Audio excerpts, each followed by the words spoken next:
All right, so get ready because today we're taking a deep dive into the world of A. Milne. You know, the Winnie the Pooh guy. Exactly, but here's the thing. You might think you know him, but trust me. Oh, yeah.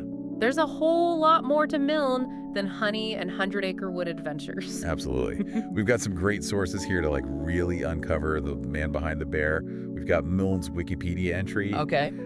Some info on his poetry collection, Now We Are Six. I love that one. Yeah, and a few fascinating articles about his creative journey and his legacy and all that. So basically, buckle up, folks. Yeah. Because this deep dive is going to take us way beyond those adorable bears. For sure. We're going to uncover some surprising facts about Milne's life, explore a lesser-known poem, and even see how his work continues to inspire creators today. Yeah, and maybe even shift your perspective a bit on those beloved childhood classics. You know what I mean? Totally. What's fascinating to me is that before Milne was writing about talking animals and enchanted forests and all that, Right. he was actually serving as an officer Really? in not one, but both world wars. Wait, seriously, both world wars? Yes.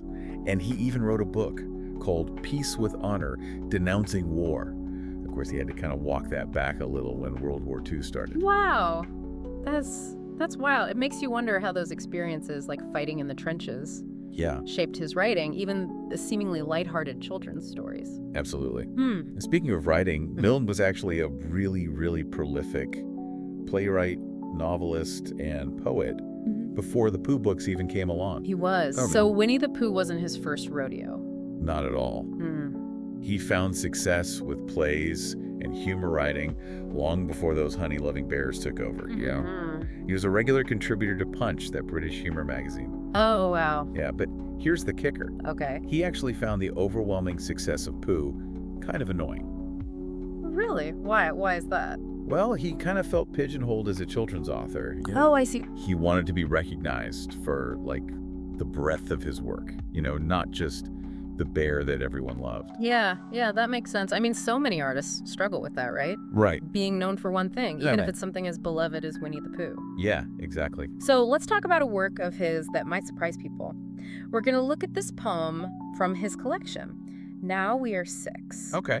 It's called King John's Christmas.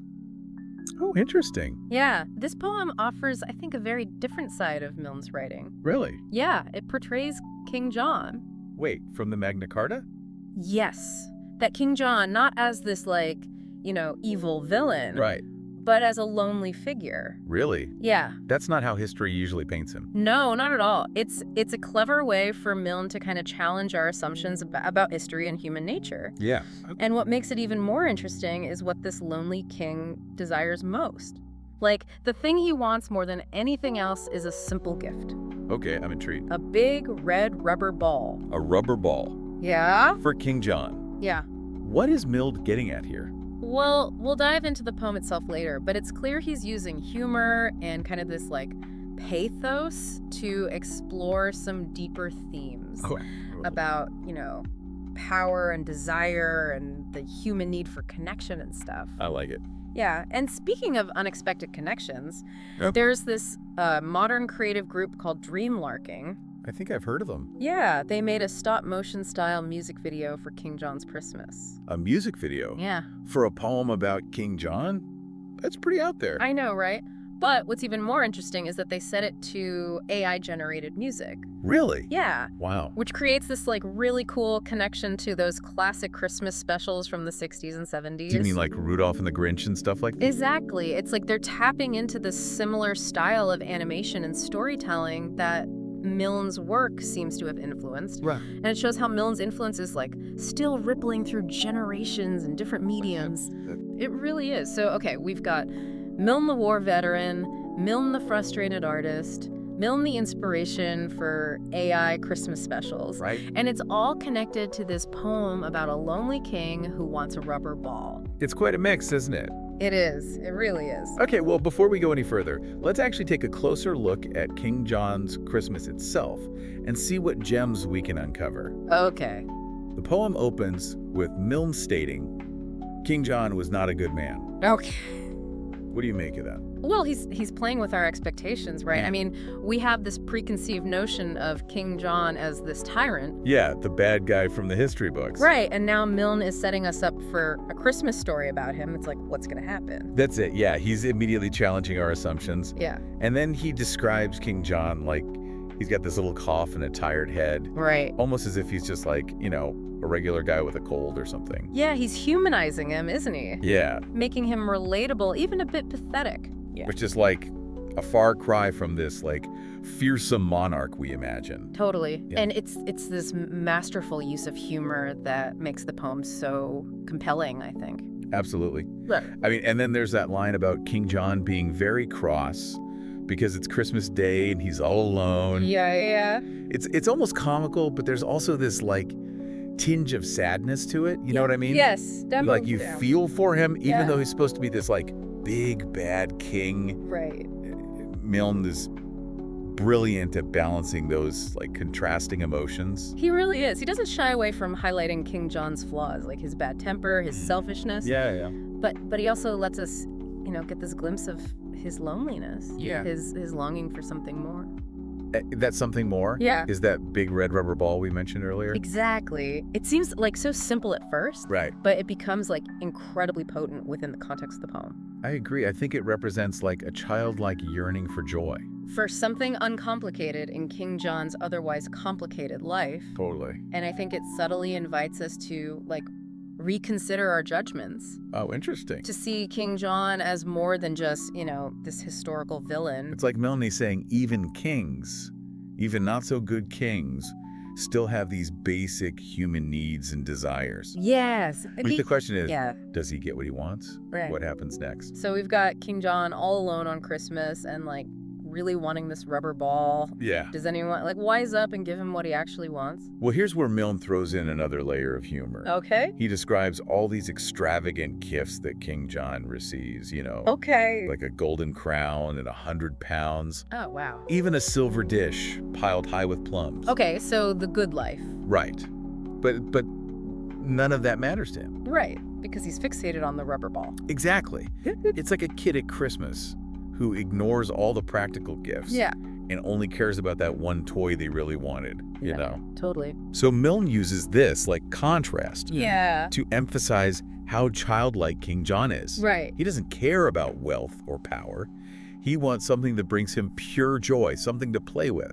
It's like he's saying that sometimes the simplest things are the most precious. Absolutely. And I think it goes, like, deeper than just the material object. You know what I mean? Okay. That rubber ball represents, I think, a kind of carefree spirit, a connection to childhood Yeah. that maybe King John, despite all his power, Yeah. never truly experienced. So does anyone, actually give him the rubber ball? Well, not exactly. Okay. Here's where Milne's, genius for irony really shines, I think. Okay. He tells us that King John's counselors decide to give him this very, very special gift, Okay. a charter. Wait, the charter, like the Magna Carta. Yeah, the Magna Carta. Is it kind of a big deal? It's a pretty big deal. And of course, in reality, King John was basically forced to sign the Magna Carta. Right.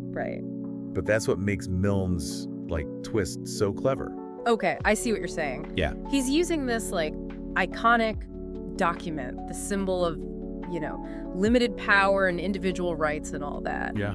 As a gag gift Please for don't a king who's acting like a spoiled child. Exactly. Yeah. It's both hilarious and thought-provoking, I think. I agree. Because the Magna Carta, this document with, huge implications for democracy and freedom, Yeah. means nothing to King John. Because all he wants is a rubber ball. Yes. And here's the final punchline. Okay. Milne tells us the charter was sealed with a big red seal made of, you guessed it, India rubber. India rubber. Oh, that's amazing. So he gets his big red India rubber, just not in the way he expected. Not at all. Yeah. Milne leaves us with this, delightful ambiguity. Hmm. On the one hand, King John is denied his simple wish, right? Right. Which highlights this, disconnect between his desires and his position as king. Yeah. But then on the other hand, he unknowingly receives a form of rubber that will change the course of history. It's such a fantastic ending, full of layers and that classic Milne wit. Yeah, it's great. So what's the takeaway here? Yeah. What can we learn from this seemingly simple poem about a grumpy king and his rubber ball? Well, on one level, it reminds us that, historical figures who are often simplified into, good guys and bad guys. Yeah, totally. Are actually complex individuals with their own desires and their own quirks. So Milne is like humanizing history, making it relatable and even funny. Exactly. But I think the poem also speaks to something more like universal. Yeah. This human need for connection, for something that brings genuine joy. King John, with all his power, is ultimately lonely. Yeah. And that simple desire for a rubber ball, I think, represents a kind of innocence. Yeah. A carefree spirit that he's missing. Absolutely. So sometimes, like, the most valuable things aren't grand gestures or, like, material possessions. Yeah. But those simple things that spark joy and connection. Exactly. All right, so we've unpacked King John's Christmas, uncovering all these layers of meaning and historical references, and even a bit of political commentary. But we talked earlier about Milne's influence on, like, modern creators, Like that Dreamlarking music video. Yeah. Let's revisit that a little bit. Yeah, this is where things get really fascinating, I think. Okay. So Dreamlarking, as you said, created this stop-motion style video for King John's Christmas. Yeah. Set to AI-generated music. Yeah. It's visually stunning, first of all. Yeah. And it truly, I think, honors both Milne's work and those classic Christmas specials that came after him. Yeah, it all ties back to our main theme. Yeah. A.A. Milne is this, like, complex figure who lived through these, like, turbulent times, yet created art that resonates across generations. Totally. And even his lesser-known works, like this poem, can, like, inspire new audiences. It's incredible. It really is. But could this Dreamlarking project almost be seen as a modern version of those classic Christmas specials? Oh, that's interesting. Yeah, could they be tapping into the same vein of nostalgia and emotional resonance that those specials captured so well?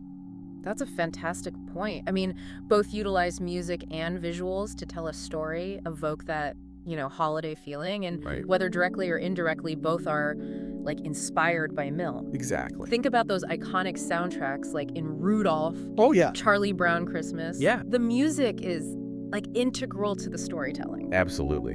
And the fact that Dreamlarking used, AI-generated music adds another layer of complexity there. Yeah. It's kind of blurring the lines between, like, human creativity and artificial intelligence, right? Right. They're really pushing the boundaries of storytelling and artistic expression. It really makes you wonder, with technology, like, constantly evolving, what other surprising interpretations of Milne's work might we see in the future? Will we have, like, virtual reality experiences in the 100-Acre Wood? Wow. Or interactive stories that let the audience shape the narrative? The possibilities are endless, really. It's exciting. It is. It's incredible to think about how Milne's legacy might, like, evolve and inspire creators in ways we can't even imagine. For sure. But for now, let's maybe shift our focus back to Milne and his broader influence on literature and storytelling in general. Okay, yeah, because, I mean, his impact goes way beyond Winnie the Pooh and the 100-Acre Wood. Oh, yeah. We're talking about everyone from Roald Dahl to Dr. Seuss to filmmakers like Wes Anderson and Tim Burton. Absolutely. Yeah. Milne's impact on children's literature is, like, undeniable. He established a style that blended, like, whimsy, humor, and genuine emotional depth. Yep. He understood, I think, the importance of capturing a child's perspective and speaking to these, like, universal themes that resonate with everyone, not just kids. All right. Okay, so let's actually explore some of these Milne-inspired creators. First up, Roald Dahl, the king of quirky, dark children's stories. Yeah. What connections do you see between him and Milne? Well, it's interesting. Despite the, like, tonal differences, Yeah, Dahl is definitely, like, a little darker. Yeah, Dahl often explores these, like, darker themes and stuff. Yeah. Their approaches to storytelling are very similar, I think. Correct. Both prioritize, like, child-centric narratives. Yeah. They both utilize humor as this really powerful tool. Okay. And they layer their stories with deeper meaning. So even though Dahl might be a bit more, like, mischievous and subversive, you can still see Milne's influence there. Oh, absolutely. Interesting. And it's not just themes and narratives. Okay. They're both known for, like, their mastery of language, their playful use of words, and their ability to create worlds that are both familiar and, like, fantastical. Yeah, I love that. Okay, so that's Roald Dahl. Yeah. What about Dr. Seuss? I mean, his rhymes are legendary. Oh, yeah. Dr. Seuss is another great example of Milne's enduring influence, I think. Okay. Think back to, like, the rhythm and playful language of King John's Christmas. Yeah. Those elements are all over Seuss's work. Yeah. Especially in books like, How the Grinch Stole Christmas. Oh, yeah, totally. It's there. Yeah, and they both use humor to tackle these, like, big ideas. Like redemption, generosity. Yeah. Even the commercialization of Christmas. Exactly. And like Milne, Seuss understood how to appeal to both, like children and adults. Right. His stories kind of work on these multiple levels. Yeah. Offering something for everyone. So we've covered writers. Yeah. But Milne's influence extends to, like, filmmaking as well. Oh, absolutely. You mentioned Wes Anderson and Tim Burton. Yeah. How do they connect to Milne? It might seem like a stretch at first. Yeah. But the connections are definitely there. Okay. Both Anderson and Burton are known for, like, their really distinctive visual styles. Yep. And their love for, quirky, often misunderstood characters. And that's a hallmark of Milne's work, too. It is. Think about, like, Eeyore, or even King John in the poem, right? Right. They're all a bit odd, a bit melancholy. Yeah. But ultimately lovable. Exactly. Both Anderson and Burton create worlds that are both, like, whimsical and melancholic. Yeah. Kind of blurring the lines between fantasy and reality. Yes. And that same sense of, like, magical realism is present in Milne's work. Totally, especially the Pooh stories. Absolutely. It's amazing to see how far Milne's influence, like, reaches. It really is. But it's important to remember that it's not just limited to these, like, big names. Oh, for sure. His work has likely inspired countless other creators, from, musicians to animators to modern children's book authors and so on. Yeah, his legacy is, like, truly woven into the fabric of storytelling. It really is. And it all goes back to his ability to tap into, like, universal human experiences. Yeah. To find humor and pathos in everyday life. Yeah. And to speak to both the child and the adult in us all. And as we saw with, like, the Dreamlarking music video, his work continues to, like, inspire new interpretations and artistic expressions. It's like his stories are these seeds that keep sprouting new life in the most unexpected ways. That's a beautiful way to put it. So we've journeyed far beyond the 100-Acre Wood today. Yeah, we have. We've explored Milne's war experiences, his complex relationship with success, and his profound influence on, like, countless creators. And we dove into a lesser-known poem, unearthed, like, hidden layers of meaning. Yeah, and even explored the world of AI-generated music videos. We did. It's been quite a deep dive. Yeah, it really has been a journey, and it makes you think, doesn't it? Knowing all this about A.A. Milne, like the man behind the bear, how does that, like, change your perspective on his work? Yeah, it really adds a new dimension, I think. And for me, it, like, adds this layer of depth and poignancy, Yeah. Knowing that Milne lived through, like, the horrors of war and struggled with the expectations of fame. Right. Felt trapped by the success of one creation. While being a man of many talents, it makes you look at, like, those Pooh stories a little differently. It does. It's like you can almost, like, sense those undercurrents of melancholy, Yeah. Subtle awareness of, like, life's complexities, even in those, like, lighthearted moments. Yeah. Maybe there's more to Eeyore's gloom than we realized as kids. Right. And it's not just about the darkness, Yeah. Knowing about Milne's humor, writing for Punch and his plays and all that. Yeah. It makes the wordplay and the wit in the Pooh books even richer, I think. I agree. So next time you pick up a Winnie the Pooh book, picture Milne in his study. Yeah. Maybe a war veteran dealing with trauma. Right. Maybe a playwright yearning for recognition. And somehow out of all that, he creates this world of simple joy and wisdom for children. It's pretty amazing. It is. It really is. And, it makes me think about those Christmas specials we mentioned earlier. Yeah. Like Rudolph and the Grinch. Oh, yeah. They also deal with those, like, kind of bittersweet themes. They do. The outcast, finding acceptance, the struggle between commercialism and, like, the true spirit of Christmas. Right. Could that be part of Milne's legacy, too? Oh, I think so. Even indirectly. Yeah, it makes you wonder if those specials would even exist without Milne kind of paving the way, Right. Showing that you can entertain children while still exploring, like, these complex emotions. Exactly. And what about the other creators we talked about? Yeah. Dahl, Seuss, Even Anderson and Burton. Yeah. Can you see Milne's influence in their work now? Absolutely. The quirky characters, that blend of humor and pathos. Yeah. The childlike perspective that still speaks to adults. It's all there. It really is. It's like Milne might not have wanted to be the poo guy. Right. But his influence is undeniable. It really is. It's like his work planted these seeds that grew into a whole forest of creativity. That's a great way to put it. So to wrap things up, today you got a glimpse of the real A.A. Milne. The war veteran, the frustrated artist. The complex man. The complex man behind those simple stories. Yes. And you saw how his legacy continues to inspire. From Christmas specials to modern music videos and everything in between. It's to be incredible. It really is. Now it's your turn. Go back to those poo books. Yeah. Or explore some of Milne's other work. Look for those hidden depths. Those glimpses of the man behind the bear. You might be surprised at what you find. And until next time, keep exploring, keep questioning. And keep those imaginations buzzing. Absolutely.